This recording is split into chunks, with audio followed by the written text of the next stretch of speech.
S26 harga dekat market 6799. So kalau kita pun ada dekat Unify ni, boleh bayarlah installment. Hi guys, so hari ini kan I just nak share kan yang tentang yang ini. Okay, Easy Own handphone. So Easy Own handphone, ada orang main buat marketing, dia cakap okay ada dapat free handphone. Kita sekarang tak boleh cakap free handphone. Kita sekarang bagi you high end punya phone. Okay, you boleh bayar installment. Hanya you kena ambil satu SIM card sahaja. So mula dia punya package tu RM69 bulan-bulan. You dapat 1000 gig sekarang data dia. Okay, so jom kita pergi tengok. Kalau kita bagi contoh installment tu macam mana, kita sharekan lah installment you macam mana dapat. Tapi ada satu syarat lagi, you mesti tengah guna Unify Mobile atau Unify Rumah. Kita akan boleh check kelayakan. Okay, jom. Okay, so kami sekarang kan ambil satu contoh S26 Ultra dekat sini kan. Contoh S26 harga dekat market 6799.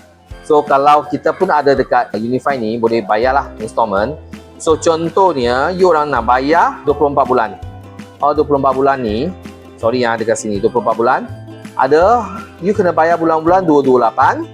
Okey, 228 tambah RM99 ambil SIM card dia. Okey, kontrak dia 24 bulan lah. Satu lagi, kalau you orang nak ambil 36 bulan, okey, ambil 36 bulan ni, so bulan-bulan adalah 155. 155 ni tambah juga RM99. Okey, ini SIM card punya package lah. So kalau untuk yang bukan Unify punya user, ini untuk Unify lah tadi saya cakap lah, kita boleh check kelayakan.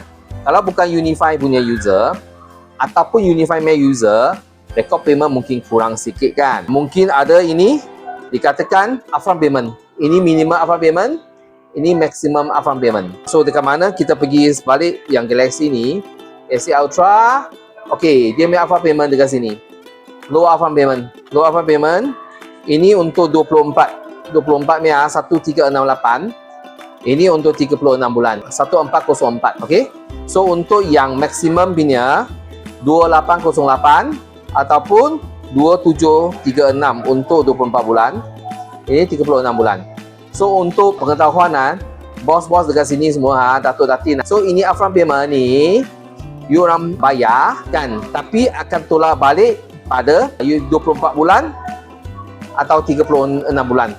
Puratakan bayar you orang balik. Okey, ini upfront payment. So kalau you orang record payment tak cantik pada dekat Unify ni ataupun buka Unify punya user, you orang kena bayar ni lah minimum punya atau maksimum bagi 24 bulan atau 36 bulan. Okay, yang tadi ni I show you ni yang ini kan, semua tengok apa phone you orang nak. Just bagi tahu, DM kami kalau you orang berminat mana satu. So daripada 1000 lebih sampai 3, 4000, 5000, 6000 pun ada. Tapi semua Android phone lah, tak ada iPhone lagi. Kalau you orang nak check kelayakan semua tu, boleh DM kami. So sharing is caring. Okay, bye bye.